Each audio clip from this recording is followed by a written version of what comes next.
We have asked you here to come here today because it's time for Mississippi to place its citizens first when it comes to our valuable natural resources.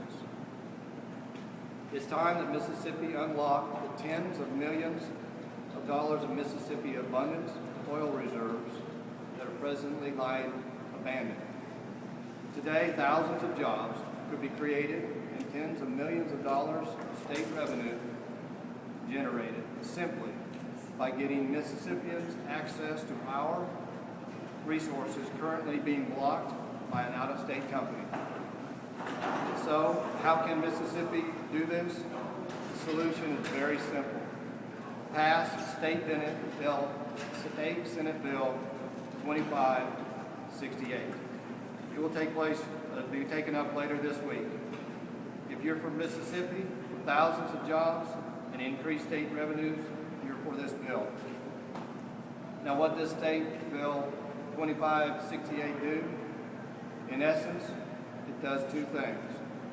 First, it allows Mississippi to make sure that a publicly held pipeline company that used eminent domain to build a CO2 pipeline network in Mississippi, claiming it for public use, keeps its promise.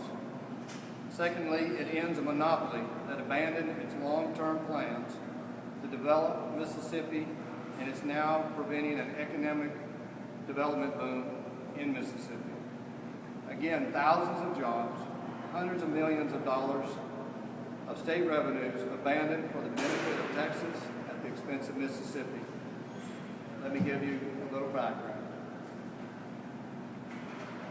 Denbury Resources has an exclusive control over the network of CO2 pipeline built in Mississippi, each built using eminent domain privileges.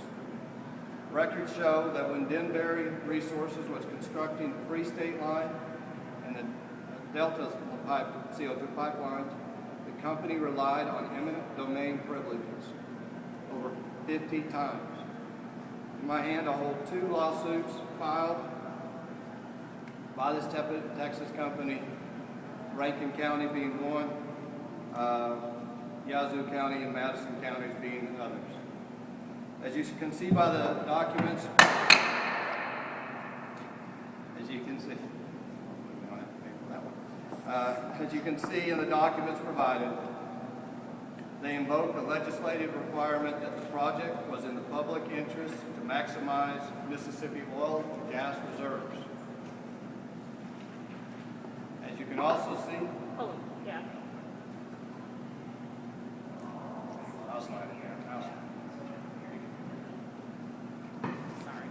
As you can see, they made it clear in their efforts to be granted eminent domain that the Free State Pipeline, in this case, would be for, quote, other working interest owners, royalty owners, and the residents of Mississippi.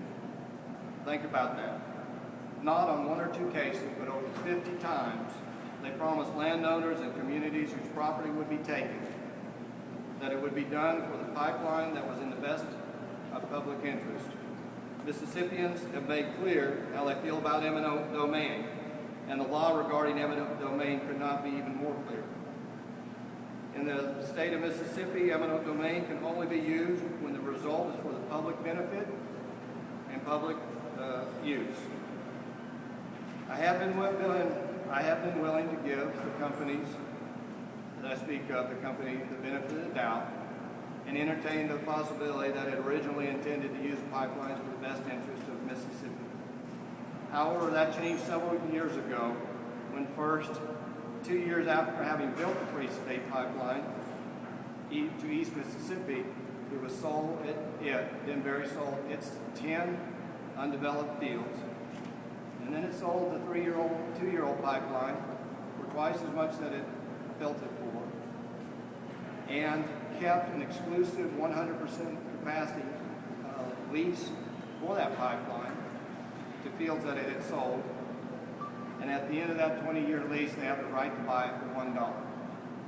They abandoned East Mississippi, sold the pipeline, and used those proceeds to buy assets in Texas and the Rocky Mountains. That pipeline, the Free State Pipeline, currently is controlled 100% by Denbury with no access, but is only 40% occupied. Denbury has shown it has no long-term future plans to develop Mississippi reserves, and that's just not acceptable. In fact, today, as a result of the Texas company's monopoly, is focusing on fields in Texas, and 50 to 70% of Mississippi CO2 is leaving the state. The ones that are servicing the pipelines within Mississippi for the reserves, those are less than half full. It's costing the state of Mississippi thousands of jobs. Further, there are people standing on the sidelines waiting to invest hundreds of millions of dollars in Mississippi if they had access to the pipelines. We're talking about over 280 million barrels of oil, $25 to $30 trillion worth of potential revenue.